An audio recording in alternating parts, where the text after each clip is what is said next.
한번 우리의 믿음의 조상 아브라함의 신앙을 생각하는 시간이고, 또 특별히 아브라함의 신앙을 그 아들 이삭과의 관계 속에서 생각해 볼 수 있는 시간이 될 수 있기를 바랍니다. 저는 요즘 제가 일하는 신학교에서 여러 사람들과 함께 대화를 나눌 수 있습니다. 특별히 가을 학기를 준비하는 결정적인 시기가 됐기 때문에 많은 분들이 우리 학교에 지원하고, 또 지원하는 사람들과 서로 그 지원에 관한 이야기들을 나누는 상담 시간을 많이 가지고 있습니다. 작년에 제가 일하는 신학교에서 목사 과정을 양성할 수 있는 그런 Master of Divinity라는 MDB 과정을 열었는데, 여기 지원하는 사람들이 저희가 예상하고 예측했던 것보다 훨씬 더 많은 숫자들이 지원을 하고 있는 것입니다. 그리고 이렇게 지원하는 사람들과의 대화와 상담을 통해서 저는 요즘 참 많은 감동을 받고 은혜를 받고 있는 때라 하는 것을 말씀드리고 있는 것입니다. 모든 사람들이 다 그런 것은 아니지만, 이 MDB 과정에 지원하는 사람들은 이제 대부분 자기 일생에 있어서, 자기 인생에 있어서 무언가 새로운 결단을 하고 한 번 인생의 방향을 전환하고자 하는, 그 삶을 수정하고자 하는 큰 결단을 가진 분들입니다. 그래서 그들은 새로운 인생에 대해서 더 깊이 생각하고 새로운 인생의 방향을 한번 수정해 보겠다 하는 결단을 가지고 우리 학교에 지원하게 되고, 그리고 그 지원에 관한 것들을 상담하는 것입니다. 어찌 보면 인생에 있어서 제2의 인생을 살아갈 수 있도록 결심하는 과정이다, 이런 생각이 듭니다. 사실 이런 결심은 결코 인생에서 쉬운 것은 아닐 것입니다. 아마 저와 여러분들은 모두가 다 이민자라서 이민 올 때에, 유학 올 때, 또는 취업 올 때 어렴풋이 이런 비슷한 경험이 있을 것이라고 생각합니다. 아무튼 이런 인생의 전환, 이런 인생길의 수정, 이런 새로운 인생, 제2의 인생길을 통해서 우리의 인생이 한번 완전히 새로워지는 기회가 될 수 있는 것인데, 특별히 오늘은 이런 인생의 전환을 통해서 다시 한번 새로운 그리스도인이 되고, 또 이런 인생 전환을 통해서 다시 한번 하나님께서 축복하시는 축복의 그리스도인들의 삶을 살아가겠다 하는 그런 결심의 관점에서 이렇게 생각해 볼 수 있는 것이라고 생각합니다. 오늘 우리가 성경 본문에서 만난 본문의 주인공 아브라함도 그 일생 가운데 정말 엄청난 인생의 전환을 2번씩이나 경험했던 사람이라고 말할 수 있습니다. 그 첫 번째 전환이라고 하는 것은 평범하게 살아가고 있었던 삶의 현장 속에서 갑자기 하나님의 음성을 들은 것입니다. 너는 이제 친척 본토 아비 집을 떠나서 내가 지시할 땅으로 가라. 어디로 가야 할지도 알지 못하지만, 그러나 그는 새로운 인생의 전환에 대한 도전을 받게 된 것입니다. 이제까지 하나님을 알지 못하고 하나님과 관계없는 삶을 살았었는데, 이제부터 내가 하나님을 내 삶의 주인으로 섬기고 하나님의 말씀만을 따라서 새로운 인생을 살아갈 수 있는 기회를 받게 된 것이고, 그리고 이것이 아브라함의 인생에 완전한 전환을 이루어서 이제 하나님을 알지 못하는 삶에서 하나님을 아는 믿음의 사람으로서의 전환을 이뤘다는 것을 우리는 분명히 알고 있습니다. 그렇습니다. 그는 이 첫 번째 결단을 통해서 새로운 인생을 시작하게 되었습니다. 그런가 하면 두 번째로도 엄청난 전환의 기회가 있었는데, 그것은 바로 100살 때 얻은 약속의 아들 이삭을 하나님 앞에 제물로 바치라 하는 명령을 받은 것입니다. 이제 그리스도인이 되어서 하나님과 더불어 하나님의 말씀을 지켜가는 그리스도인이 되었는데, 그런데 또 다른 엄청난 전환, 그것이 필요한 것이라서 이런 일이 생겨진 것입니다. 다름 아닌 약속의 아들 이삭을, 100살에 얻은 아들 이삭을 하나님 앞에 바치라는 것입니다. 이 명령을 받고 아브라함은 과연 이 명령을 받아서 수행할 것인가, 다시 말하면 순종할 것인가, 또는 이 명령을 듣지 않을 것인가 하는 선택의 기로에 서게 된 것입니다. 그리고 아브라함은 정말로 인생의 새로운 전환기를 맞이하고, 이 시점에서 과연 어떤 인생으로 결과가 이어질 것인가 하는 그런 중요한 순간에 맞닥뜨리게 된 것입니다. 오늘 우리가 성경의 기록을 아는 것처럼 바로 이 순간에 아브라함은 결국 이삭을 하나님 앞에 드리기로 결정하게 됩니다. 그리고 그는 전혀 다른 새로운 인생, 제2의 인생을 살게 되고, 결국 우리가 우리가 잘 아는 믿음의 조상으로서의 삶으로의 전환을 성공적으로 이루어낸 사람입니다. 우리가 다시 한번 점검해 볼 때 그의 인생의 첫 번째 결단을 통해서 그는 구원받은 그리스도인의 삶으로의 전환을 이루었고, 두 번째 100살 때 이루었던 이 엄청난 결단의 결과는 그가 믿음의 조상으로 축복받는 그리스도인으로 그야말로 업그레이드된 그리스도인의 삶을 살아가게 된 계기가 됐다라고 해석할 수 있습니다. 오늘 저와 여러분은 이 성경 구절에서 다시 한번 아브라함의 인생 전환, 아브라함의 또 다른 인생에 대하여 주목해야만 할 것입니다. 오늘 아브라함의 믿음을 살펴보면서 저와 여러분의 믿음도 다시 한번 아브라함과 같은 결단의 믿음, 아브라함과 같은 업그레이드 되는 믿음이 다 되실 수 있기를 주님의 이름으로 축복합니다. 아브라함의 믿음에 대해서 오늘 성경 본문이 가르쳐주는 중요한 이야기들이 있습니다. 그 첫 번째는 아브라함의 믿음이 철저한 하나님 우선주의의 믿음이었다 하는 것입니다. 오늘 본문 17절을 다시 보십시오. 하나님께서 아브라함을 시험하실 때에 믿음으로 아브라함은 자기 외아들 독자 이삭을 하나님 앞에 드렸다는 것입니다. 우리가 이해할 수 없는 이야기입니다. 아브라함은 독자 이삭을 하나님 앞에 제물로 드리라고 하는 명령을 듣게 된 것입니다. 이 말은 쉬운 말로 하면 자기 독생자 아들 이삭을 하나님 앞에서 죽이라는 말과 하나도 다르지 않습니다.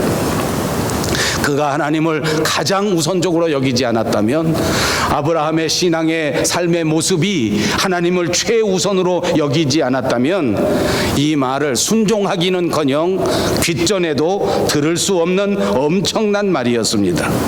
아무리 믿음의 사람이라고 할지라도 이 말은 결코 순종할 수 있는 내용이 아니었기 때문입니다. 아브라함은 이삭에 대해서 생각해 봅니다. 이삭은 과연 아브라함에게 어떤 존재입니까? 그가 100살에 얻은 자녀요, 하나님의 약속으로 우여곡절 끝에 얻은 자녀였습니다. 그 이삭을 드린다고 하는 것은 아브라함에게 있어서 자기 자신의 삶을 온통 파괴하는 것과 하나도 다르지 않습니다. 더 이상 자기의 삶에 의미도 없고 더 이상 자기의 존재에 의미도 없을 만큼 그렇게 소중한 자식 이삭을 하나님 앞에 죽이는 것입니다. 이것은 자식을 죽이는 것에 끝나는 것이 아니지 않겠습니까? 나 자신이 하나님 앞에 죽어지는 것이요, 아무 존재가 없이 갈기갈기 찢어진다고 해도 그것보다 더 큰 아픔이 바로 이삭을 하나님 앞에 드리는 것일 것입니다. 성경을 통해서 우리가 살펴볼 때 아브라함은 유난히 가정적인 사람 가운데 한 사람이라고 생각할 수 있습니다. 그가 하나님의 명령을 받고 고향을 떠날 때에 혼자 떠나지 않고 그의 아버지 데라를 동행하고 그의 조카 롯을 데리고 고향을 떠나갑니다. 가족에 대하여 끈끈한 정이 있었다는 것을 보여주는 것 아닙니까? 이 결정적인 순간에 아주 중요한 인생에서 그는 가정을 버리지 않았고 가정을 모른 척하지 않았습니다. 이런 사람이 자기 아들 이삭을 하나님 앞에 드린다는 것, 결코 단순한 문제가 아니지 않았겠습니까? 그러나 결국 모든 것을 생략하고 말씀드릴 수 있는 것은 그에게 있어 하나님이야말로 그 어떤 것보다도 최우선이었기 때문에 결국 그는 이삭을 하나님 앞에 제물로 바치기로 결심하게 되었던 것입니다. 많은 사람들이 이 대목에서 하나님이 정말 너무하시다고 말하고 있습니다. 솔직히 말하면 저도 그렇습니다. 하나님이 정말 너무하셨습니다. 그런데 여러분, 여기를 한번 보십시오. 오늘 본문 17절입니다. 하나님이 아브라함을 시험하실 때 이렇게 말합니다. 하나님은 아브라함을 시험하시고 있는 것입니다. 하나님께서 아브라함을 괴롭히고 하나님께서 아브라함에게 어떻게 하든지 곤란한 지경을 만들려는 것이 아니라 아브라함의 신앙을 시험하시기 위해서 이런 일을 벌리셨다는 것입니다. 하나님은 사람의 신앙을 시험하는 분이라는 것을 우리에게 가르쳐 줍니다. 그렇습니다. 하나님은 저와 여러분의 믿음도 테스트하십니다. 여러분, 우리가 시험인들 좋은 단어라고 생각하지 않습니다. 여러분 어떻게 생각하십니까? 시험이라면 진저리가 나지 않습니까? 영어 시험 보라고 하는 것 때문에 머리가 썩어지는 사람들이 얼마나 많은지 모릅니다. 요즘은 이민은 올 때도 영어 시험을 봐야 하기 때문에 영어 C자만 들으면 벌써 머리에 두통이 나는 것이 우리의 현실입니다. 시험. 그러나 여러분, 길게 설명하지 않겠습니다. 뒤집어 봅니다. 여기 우리들 가운데에는 약사가 되신 분이 있습니다. 약사에게 약사 시험이 없었다면 그는 결코 약사가 되지 못합니다. 의사가 된 사람이 있습니다. 의사에게 의사 시험이 없었다면 그는 결코 의사가 되지 못합니다. 어렵게 유학을 와서 공부합니다. 이제 마지막 순간 졸업시험을 눈앞에 두었습니다. 만약 졸업시험이 없었다면 그 영광스러운 학위는 받을 수가 없는 것입니다. 사랑하는 여러분, 우리가 하나님 앞에서 시험을 통과하지 않고는 멋진 그리스도인이 될 수 없습니다. 오늘 아브라함은 믿음의 조상이 되기 위하여 이토록 엄격한 시험을 받게 되었고 이 시험을 통과했다는 사실을 기억하시기를 바랍니다. 여러분은 어떠신지 모릅니다. 저는 요즘도 시험을 받는 것 같습니다. 저는 지난 주간 말씀드린 것처럼 제 육체 질병 때문에 아픔을 겪습니다. 돌이 움직이질 않아서 일주일 내내 긴장 속에서 살았습니다. 언제 다시 통증이 올지 모르기 때문에 손에 진통제를 들고 삽니다. 이것이 도대체 나오지 않기 때문에 이번 주말까지 기다려서 어떻게 수술해야 할지를 결정한다고 합니다. 일주일 내내 긴장 속에서 살아야 합니다. 얼마나 감사한지 모릅니다. 어떤 분은 제게 그럽니다. 목사님, 할 일이 이렇게 많으신데 돌아가시면 어떻게 하려고 그렇게 말합니까? 죽지 않습니다. 돌 조금 들어있다고 해서 결코 죽지 않습니다. 걱정하지 마십시오. 그런데 늘 말씀드리지만 오늘도 여러분 별로 듣고 싶지 않은 말씀을 제가 하나 하겠습니다. 죽어도 괜찮습니다. 저는 가끔 그런 생각합니다. 지난 주간은 특히 긴장 속에서 한 주일을 보냈기 때문에 이런저런 생각을 하는 가운데에 제 머릿속에 이런 생각이 한번 듭니다. 저는 캐나다 밴쿠버와 인연을 맺고 저희 가족들이 처음 온 곳이 1994년이었습니다. 제 아내와 저희 아이들이 이곳에 와서 공부를 시작하고 이곳 생활을 시작했습니다. 그때 저는 이곳에 함께 합류하지 못한 채 10년 동안 한국에 머물렀습니다. 10년 동안 머물러 때 제 마음속에는 한국이 뭐니 해도 목회하기 제일 좋다. 그리고 또 한 가지는 한국의 교계에서 내가 없어지면 한국의 교회가 흔들릴 것이다. 이런 사명감을 가지고 저는 여기 오지 않았습니다. 10년이 지난 다음에 이곳에 왔습니다. 다시 10년이 지난 지금쯤에는 가끔씩 생각합니다. 물론 지나간 모든 일들을 하나님께서 주관하신 것이기 때문에 후회할 일은 절대 아닙니다. 저는 지난 일들을 후회하지 않으려고 노력합니다. 그래서 후회는 안 합니다. 그런데 가끔씩 삶에서 아쉬운 것이 있지 않습니까? 그 아쉬움 속에 한 가지가 그때 94년에 올 걸. 그때 94년에 왔으면 훨씬 더 은혜로운 목회도 할 수 있었고 은혜로운 사역도 감당할 수 있었는데 여기가 이렇게 일하기 좋은 곳인지 사명을 감당하기 좋은 곳인지 모르고 10년 늦게 온 것입니다. 여러분, 제가 10년 일찍 왔으면 트리니티 웨스턴의 교수가 아니라 UBC 교수 됐을 겁니다. 그렇게 믿습니까? 웃자고 하는 소리예요. 왜 이렇게 심각해요? 한국에서 제가 여기 오지 않은 것은 여기가 이토록 사람을 행복하게 하는 곳인지 전혀 몰랐기 때문입니다. 말로는 들었는데 가슴으로 느끼지 않았기 때문입니다. 여러분, 하늘나라는 우리가 사는 밴쿠버보다 최소한 몇 천 배 좋습니다. 그거 믿습니까? 이번에 앞에서 갈 수 있으면 얼마나 좋았겠습니까? 그런데 돌로는 가기 어렵습니다. 다른 것이 와야 됩니다. 다른 것이 오도록 기도해 주시기를 바랍니다. 여러분, 하나님 왜 시험 주는지 아세요? 이까짓 건 아무것도 아니다. 물질의 시험을 당하십니까? 돈 없어도 하나님과 더불어 훨씬 더 행복하게 살 수 있다라고 고백할 수 있는 여러분들이 되시기를 주님의 이름으로 축복합니다. 몸이 좀 아프십니까? 얼마든지 아픔 속에서도 하나님께 영광 돌리고 우리의 삶을 행복하게 살다가 정말 이 아픔 때문에 주님 만난다면 훨씬 더 좋은 곳에 갈 수 있다. 아멘. 이렇게 확실히 고백할 수 있는 여러분들이 되시기를 바랍니다. 그것이 아브라함이 시험을 통과한 비결입니다. 그것이 저와 여러분에게 남겨진 시험을 이기는 비결이라는 사실을 꼭 기억하시기를 바랍니다. 하나님은 반드시 사람의 믿음을 시험합니다. 명심하십시오. 제가 목회하면서 보니까 아주 재미있는 이야기들이 있습니다. 정말 여러 가지를 제가 여기다 써가지고 왔는데 다 하면 시간이 너무 많을 것 같아서 한 가지에만 들겠습니다. 병원에서 사경을 헤매다가 하나님의 은혜로 살아나는 사람이 있습니다. 보통 사람들은 다 죽을 거라고 했는데 진짜 하나님의 역사로 이 사람이 갑자기 모든 질병을 깨우치고 나온 것입니다. 그러면 어떻게 간증하는지 아십니까? 와, 정말 하나님의 은혜가 놀랍다. 어쩌면 하나님이 나를 이렇게 살리셨는가, 이렇게 간증합니다.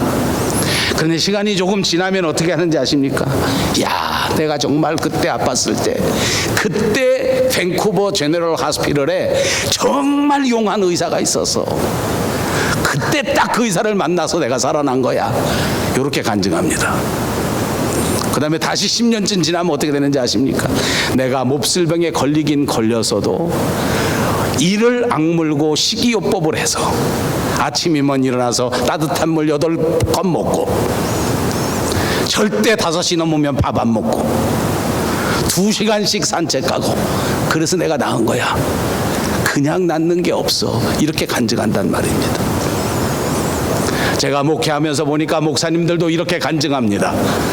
하나님이 주신 목회 현장 속에서 모든 것이 하나님의 은혜요, 내 사는 자체가 하나님의 은혜라고 고백합니다. 10년 20년 목사가 되고 난 다음에는 이렇게 말합니다. 장로님들을 잘 만나야 돼. 그래야 교회가 부흥하는 거야. 다시 30년 지나면 뭘 하는지 압니까? 새벽마다 일어나서 한숨도 쉬지 않고 땀 뻘뻘 흘리고 뛰어다녔기 때문에 내가 목회 이렇게 한 거라고 합니다. 무슨 말인지 지금 아십니까? 아니요, 점점점 사람을 내세우고 점점점 환경을 내세우는 것은 시험에 통과하지 못하는 비결입니다. 하나님을 절대적인 우선으로 생각하고 모든 것을 하나님이 주관하신다고 하는 사실을 고백할 때에 오늘 아브라함처럼 이 시험에 통과하게 되는 것을 믿으시기를 바랍니다. 오늘 이 순간 우리는 삶의 가장 우선을 무엇을 두고 있는가? 내가 정말 내 삶에서 가장 소중한 것이 무엇인가? 하나님은 오늘 저와 여러분에게 이것을 묻는 것입니다. 도대체 내가 가장 소중하게 여기는 것이 무엇인가? 사랑하는 여러분, 하나님을 우리 인생에서 최고 우선순위로 두고 사는 저와 여러분들이 되시기를 주님의 이름으로 축복합니다. 두 번째로 아브라함의 믿음은 드림의 믿음이었습니다. 오늘 본문에 보니까 아브라함은 하나님 앞에 이삭을 드렸습니다. 이 드렸다고 하는 단어 속에는 이미 하나님께서 이삭을 받으셨다는 의미도 담겨 있는 단어입니다. 아브라함의 결단의 마음을 보시고 이미 하나님께서는 아브라함에게서 이삭을 받으셨다는 것입니다. 이삭을 진짜 죽이지는 않았지만은 그러나 마음으로부터의 결단을 하나님이 받으셨다는 것입니다. 그리고 아브라함이 진짜 이삭을 죽이려고 하는 바로 그 순간에 하나님이 막으셨습니다. 그리고는 준비되어 있는 양을 통하여 번제를 드리게 만들었습니다. 하나님 앞에 드린다는 것, 이것은 우리의 신앙생활에 있어서 얼마나 중요한 것인지 모릅니다. 아무리 많이 말을 해도 지나치지 않습니다. 드림이야말로 신앙의 성숙의 모습이기 때문입니다. 다시 말씀드립니다. 아브라함이 이삭을 드린 것은 결코 간단한 것이 아닙니다. 쓰고 남은 돈을 드리듯이, 쓰고 남은 시간을 드리듯이 그렇게 드린 것이 아닙니다. 그 인생에서 최고의 것이라는 말로도 형용할 수 없는 존재 이삭을 드린 것 아닙니까? 그의 삶의 유일한 것 가운데 하나, 그 이삭을 드린 것입니다. 아니, 차라리 자기 생명보다도 훨씬 더 중요한 생명 이삭을 하나님 앞에 드린 것입니다. 우리가 처음 신앙생활 할 때는 이것을 이해할 수가 없습니다. 우리는 교회 갈 때 처음 하나님께서 은혜 주시기를 사모하기 때문입니다. 그리고 우리가 교회 다니면서 기쁘고 감사한 것은 교회를 통하여 하나님께 은혜를 받기 때문입니다. 그렇습니다. 처음 교회 나오면 하나님의 은혜를 받습니다. 처음 교회 나오면 같이 다니는 성도들의 사랑을 받게 됩니다. 그리고 많은 사람들의 관심을 받습니다. 이 모든 것들이 신앙생활의 기쁨 자체입니다. 그리고 보니 어떤 경우에는 받는 것이 없다면 교회 나오는 일이 없을 것 같기도 합니다. 처음 신앙생활을 하는 사람에게는 교회가 은혜를 주어야 하고, 교회가 기쁨을 주어야 하고, 교회가 사랑을 주어야 합니다. 너무나 당연합니다. 그러나 그런 사람이 하나님의 은혜를 체험하게 되면 그 다음 변화되게 되는 것입니다. 이제는 받는 것보다 오히려 드리는 것을 생각하게 됩니다.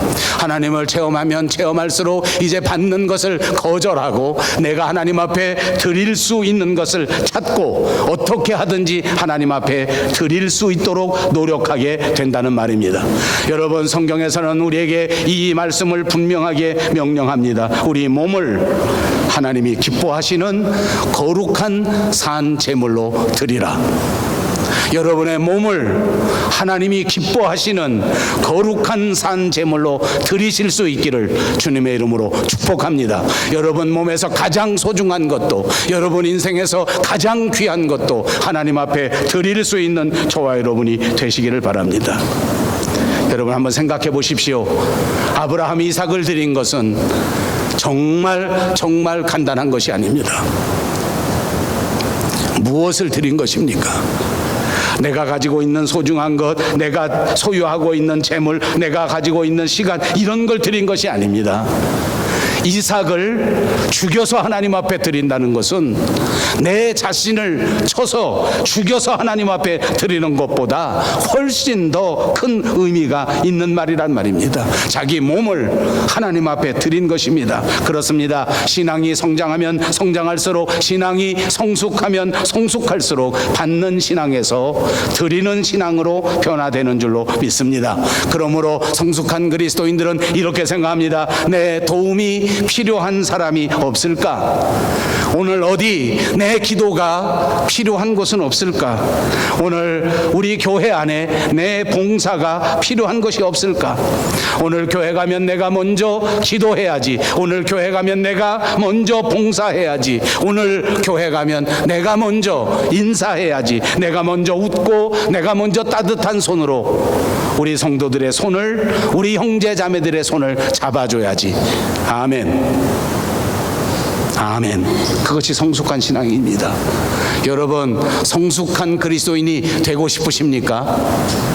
아멘. 따뜻한 손으로 예배 끝나고 여러분의 형제 자매들 따뜻하게 잡아줄 수 있는 여러분들이 되시기 바랍니다. 더 가까이 다가서시는 여러분들이 되시기를 바랍니다. 마지막 세 번째로 아브라함의 믿음은 부활의 믿음이었습니다. 오늘 본문 19절에 있는 말씀입니다. 그가 하나님이 능히 이삭을 죽은 자 가운데서 다시 살리실 줄을 생각한지라. 아브라함은 하나님께서 이삭을 다시 살리실 것이라고 생각했다는 말입니다. 엄청난 역사입니다. 엄청난 믿음입니다. 다른 사람은 상상도 하지 못했던 성숙한 신앙입니다. 요즘처럼 부활의 신앙이 잘 알려져 있었던 때가 아닙니다. 아니, 부활이라는 개념 자체가 없었을 때입니다. 그럴 때 그는 부활의 신앙을 가졌습니다. 왜 아브라함에게 갈등이 없었겠습니까? 왜 아브라함에게 고민이 없었겠습니까? 아브라함도 당연히 갈등이 생겼습니다. 내 아들 이 이삭을 죽인다면, 이 이삭을 제물로 바친다면 그러면 도대체 어떻게 되는 것인가? 내 아들이 없어지고 내 아들이 죽으면 어떻게 되는가?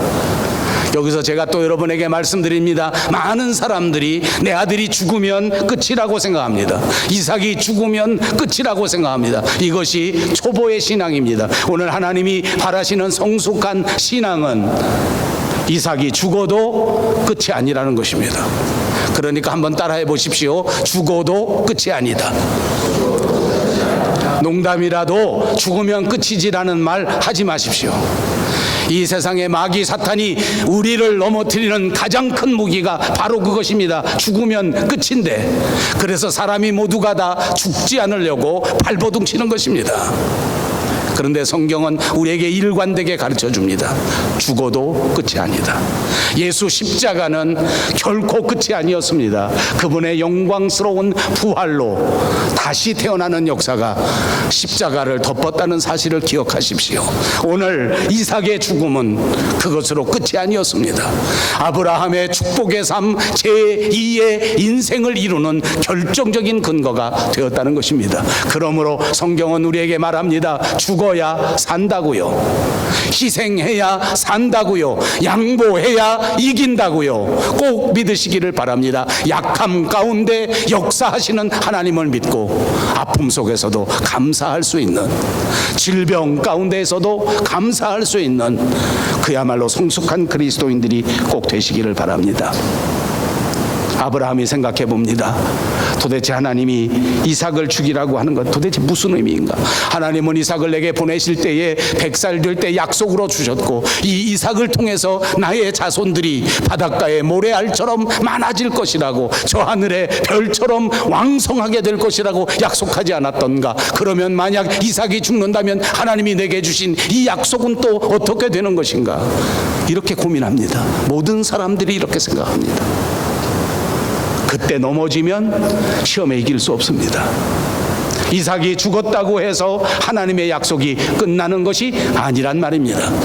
여러분, 우리가 인생을 살아가다가 육체의 질병을 당했다고 해서 하나님이 여러분을 향하신 사랑이 실패한다고 착각하지 마십시오. 때로 살아가다가 물질적으로 고난을 당하고 사업이 망하는 한이 있다고 할지라도 하나님이 여러분을 향하신 그 착하신 일을 포기했다고 생각하지 마십시오. 살아가는 동안 나밖에 없다는 외로움 속에 사무칠 때에도 결단코 하나님의 사랑을 의심하지 마십시오. 지금도 하나님은 여러분과 함께 하셔서 반드시 여러분 속에서 착한 일을 시작하신 그분께서 온전히 선한 일을 이루신다는 이 신앙을 가지시기를 주님의 이름으로 축복합니다.